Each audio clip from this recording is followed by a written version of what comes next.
Thank you, Zach. And now for our second student speaker, Derek Moriyama. Derek hails from Huntington Beach, California, and has earned close to an A in his curriculum here at Cal, taking courses to prepare him for med school admission. He's done solid research in two very different labs. Jimmy McGuire's on molecular evolution of hummingbird globins and respiratory performance, and Steve Lehman's lab working on his honors thesis, which studies the regulation of skeletal muscle. Derek is a true scholar-athlete. In addition to performing very well in class, he's a volleyball All-American and a popular volunteer in a local school, coaching basketball, facilitating school activities, and tutoring in after-school programs in subjects like math, reading, and writing. Derek will be applying to medical school in a few weeks, planning to attend in the fall of 2012, and hopes to become a surgeon.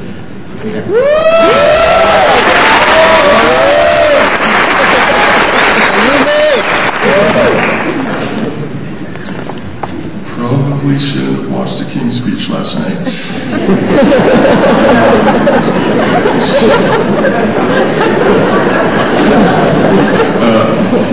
I'd like to start off by welcoming the esteemed faculty, family, and friends to the Integrative Biology 2011 graduation. Thank you all for coming. So I've kind of been freaking out lately, partially because I had to give a speech in front of all you lovely people, but also mainly because I realized by the end of the speech, I'll no longer be a college student. Everyone's been telling me, you'll be entering the real world soon. As if going to bed at 2 every night and laying out on Memorial Glade wasn't real. But I'm sure graduating is something all of you fellow students have been panicking about. It's definitely raised my cortisol levels, maybe even elicited a sympathetic response or two.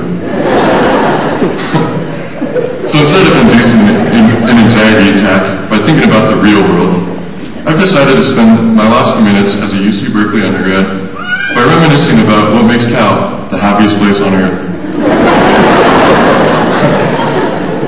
So where do I begin? Oh yeah, the dorms, of course. Quite possibly the best days of my life. Who could complain about eating at Crossroads every day and singing in the shower with floormates? There was never a dull moment in the dorms, probably because someone was always playing Super Smash Brothers, and people were always getting rated up for noise. I think my dorm experience was so great because that's where I met most of my good friends, including Will Halpin. If you don't know Will Halpin, oh man, let me tell you. He's a 4-year water polo player who's incredibly good at chemistry, extremely good looking. He's sitting right down. Give everyone out of the way, Will. Alright. So I think somewhere in that freshman year, all of us realized that having a social life wasn't that important to us. So we said, why don't we become bio majors so we can spend the next 3 years in the library? That's when the real fun began. Chem 1A, OChem, Biochem, Physics, Genetics, the list goes on and on. In all honesty though, I think April Griffith and I could be the only people in this room that would actually marry organic chemistry. April and I were like an unstoppable OChem force, like Superman and Superwoman tackling one synthesis problem after the other. April is so good at organic chemistry, I think she's going to name her first 2 babies SM1 and SM2. It was a long night. We spent studying together, joking about Dr. Peterson's amazing mustache. That helped forge a lifelong friendship. Then came Bio 1A. Who could forget that loud practical? For those of you who aren't familiar with Berkeley classes, Bio 1A lab final is known to be one of the hardest finals at this school. The average is 20%. I mean, Bio 1A, the lowest number in the lowest letter. WTF. So let me tell you about this final. Every student rotates from station to station, answering questions about things like earthworm anatomy and the respiratory system of crayfish. I still have no idea what a crayfish even is. So halfway through this final, I started laughing because it was either do that or start crying. And I will never forget the look that Gilad Jaffe gave me. It sent chills down my spine. I honestly thought he was going to stab me with his pencil. But again, another lifelong friendship was forged in that class. Semesters later, I spent my 21st birthday with Gilad taking shots. Too bad those shots were of Red Bull, and we were in the library studying for our physiology final.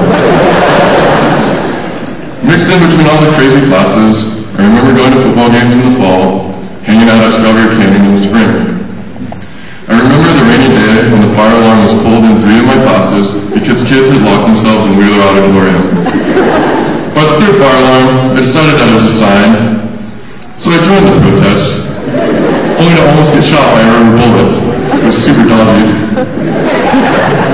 I remember all the frat parties, all the co-op parties, all the house parties, all not as fun as OChem. I remember dodging flyers on Sprout during elections and talking to Joshua about the end of the world. FYI, I have it under good authority that the world ends next Saturday. I remember going on dates with Joyce and riding bikes in San Francisco. I remember watching Evan hit the game-winning shot in our last intramural basketball game. And getting on the curry with my best friend Dilshot. It was a really big day for us when they switched over to the all-you-can-eat buffet. As much as I'd like to go on about my memories, I realized while writing this speech that more than the memories, it's the people I've met here at Cal that have made my college experience so wonderful.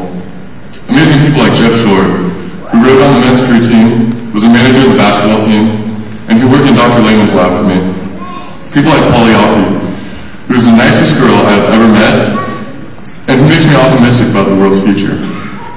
People like Mark Sinkay, who could be the best cycle ergometer rider this side of the Mississippi.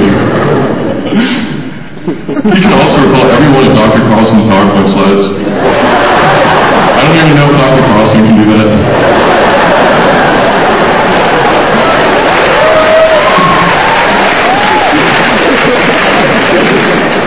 People like Christine Javier, who's the first person in her family to graduate from college.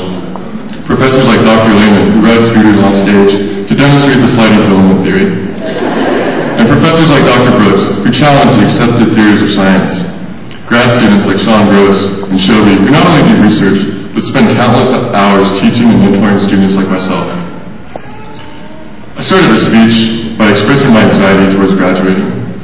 But I think looking back on my experience at Cal has made me optimistic about the next chapters of my life. As enjoyable as it was, it's time for us to move on, meet more amazing people, and make more amazing memories. So before we leave this beautiful place, remember the good and learn from the bad. Thank your family and friends, love them all down, and never forget, you will always be a California Golden Bear.